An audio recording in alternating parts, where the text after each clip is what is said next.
it just feels wrong. I can't do it. I won't do it. But I know I should. It's good for my learning. It's just wrong. Fuck's sake. That was me about a year ago. And I hated the very thought of writing in books, even with pencil. I'm not sure if it's some hidden autistic trait I have, or, I don't know, a caveman survival instinct. But in the past, I found it very difficult to break the mint condition of something. I was getting sick and tired of this though, because every time I finished a book, it was useless. I didn't remember shit even a day or two later, and I thought, well, what's the point of even reading more if I'm just going to forget everything and I'm not learning properly? But what was the actual reason behind that? Well, for once I was stupid back then, fair enough. But I think it was because I wasn't writing in my books. I was afraid to do it. And if you're a long-time reader, you already know the value of it. It awakens your mind, it lets you think critically, and it turns the book into a two-way conversation where you're taking the author's ideas and really digesting them and asking questions and all of this amazing stuff. But what if you are scared of writing your books? If it was just iffy? Or some dickhead on the internet will say, just go over it, bro. Okay, I mean, that's not helpful. That wouldn't have helped me in the past. And although it's easy for me to do now, that wasn't always the case. I had to take gradual stepping stones to build that confidence, and now I can write in my books freely. So if you are suffering from something similar, and you want to change how you read and how you think, then I want to share some of the raw practical tips that I used to build that confidence and to get comfortable with writing in my books. There's a good variety of things here, so I am confident that at least one is going to work for you. This first tip not only helped me get over that mental hurdle of mint condition and breaking it, but it also saved me hundreds of dollars in the process. And I mean hundreds, maybe thousands. I buy over half of my books secondhand. I don't know how they do it here, but the charity shops in the UK have bangers almost every time I visit. I can walk out with 5 amazing books for under £10. It's crazy good value. Retail prices for books can be expensive, but in fairness, you're getting the brick and mortar and you're making a good investment yourself. But if you do have a spending problem with books, which is often the case, let's be honest, charity shops are the way to go. I think you call it thrifting in America. And the best part is, how can you be worried about breaking the mint condition if it's already broken? It's fair enough. It seems logical to me. And you don't have to worry either, because it's not like these books are covered in mold and dysentery. They're dragged through the streets. They're all gross. They're in good condition.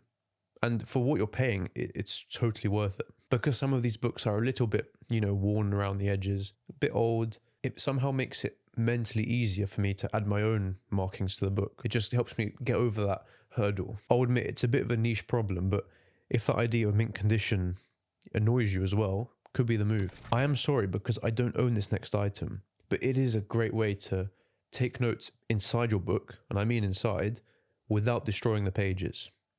And for some people, I understand that's a non-negotiable. Fair enough, totally valid.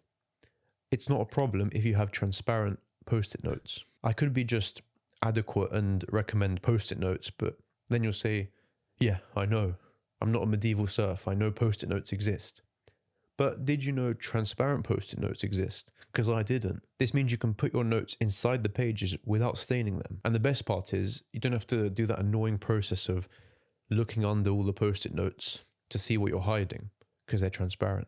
It's a pretty clever solution, and apparently they're easy to find, so it could be your ticket to confidence. Or maybe you know them and I'm just living under a rock, I'm not sure. Sometimes the obvious solutions are the best. Just use a pencil. I'm not brave enough yet to use pen in my books. I find that a little bit cursed. And I know the B-roll I am showing now has pen in it. I realise that now. I swear I was on a plane and it's all I had. I didn't have a pencil.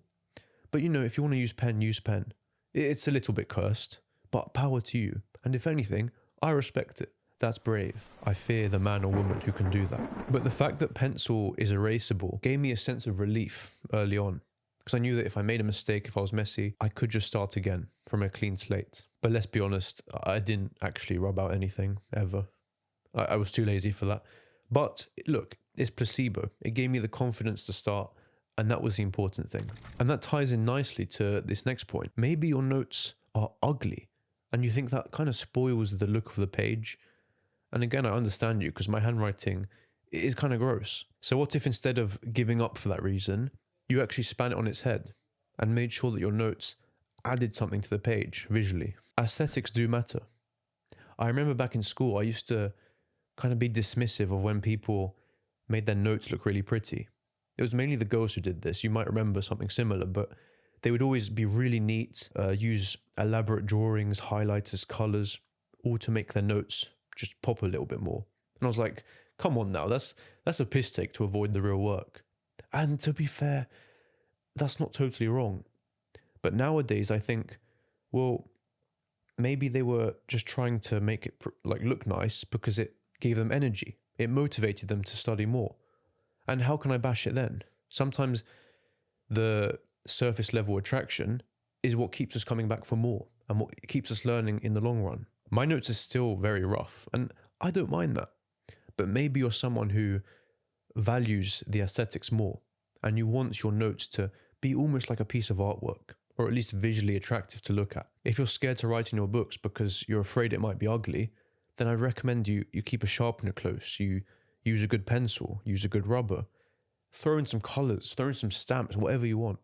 Anything to elevate that aesthetic of it and, make it an addition to your book rather than a subtraction. Use whatever you want to create notes that look nice, that keep you coming back for more, and to maybe beat that initial fear. Notes don't have to be a mess. They can be an art in their own way. But look, nowadays, the chance to learn extends to everybody with an internet connection. And online, you don't have to worry about making a mess in your books. I welcome anything which helps people learn. And that's why I'm glad that Brilliant is sponsoring this video. Brilliant is where you can learn new ideas by doing. There's thousands of interactive lessons on all sorts of STEM topics, from programming to maths to data analysis. Their approach to learning is very forward-thinking because each lesson is full of these hands-on activities that force you to use your brain, to think critically, and of course apply what you learn. It's far better for your learning than just passively watching a lecture and hoping you'll remember everything. Many of these topics can be quite intimidating to begin, but Brilliant offers you a fun way to make learning a habit because each of these lessons are short enough so that you can do a little bit each day instead of, say, scrolling. Over time, that habit becomes a lifestyle. You can even take it around with you on your phone, which is even more convenient. I recently explored the section on data analysis, which used real data sets from Airbnb and Starbucks to help me visualize the ideas and understand how they work in a real life context. It's easy for beginners like me to start without feeling completely lost. To try Brilliant yourself for free for 30 days, you can go to brilliant.org/Odysseus, and that is linked in the description, or you can scan the QR code on screen if that helps. And with that, you'll also get 20% off of an annual premium subscription, so it's worth a look. I'm pushing it a bit with this next tip. It's a little bit of a cop-out, I'll admit, but in fairness, it makes sense.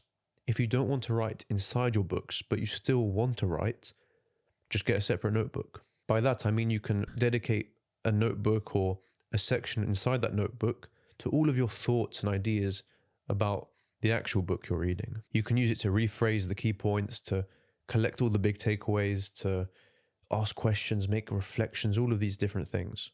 Just please remember to write the page number you found them from. Otherwise you'll get hopelessly lost, and I've already done that, so don't make my mistake. I sort of do this myself, but only with the notes that will help me write a book review later on. So things like, the good parts of the book, how was the writing, a brief overview, things like that. I'll admit it's not as convenient because it's just an extra thing you have to carry with you and, juggle side by side. But to be fair, it does give you loads of space to write as much as you want, rather than being cramped in the margins of the book. But damn, if none of those worked for you, then I don't know. I'm going to have to resort to my most eccentric tip, which is only to be used in the most drastic of times. You could buy 2 copies of the same book. Yeah. One display copy, I guess, which you keep on your shelf, and one copy that you use to go ham in. You just write all the notes, go crazy, have fun. Once again, this is not really rational at all. But then again, we're not rational. We're human. And maybe it gives you peace of mind to write in your books when you know that you have a clean mint copy in your bookshelf. Who knows? Could be a thing. Of course, this is doubly expensive and a bit crazy to most people, unless you're a baller. But maybe if mint condition is that important to you, it makes total sense. This might be one big cope, but if you look at it strategically, we could actually make it an upside that it's more expensive. Maybe it forces you to choose your books with more intent, so you end up spending less. So you buy fewer books, but you just make better choices, and of course buy 2 copies. I could be just trying to dampen the blow here, but I don't know. And that's important because pretty much everyone who reads has a spending problem.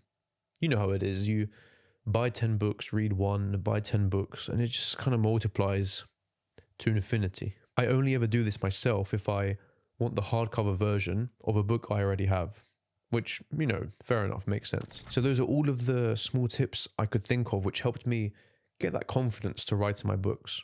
And now it's easy, it's effortless. I can do it without a thought, and I can even be messy sometimes because I know that the value of writing far exceeds, I guess, the pain of ruining that mint condition. If you like these videos, then you'll probably also like the newsletter.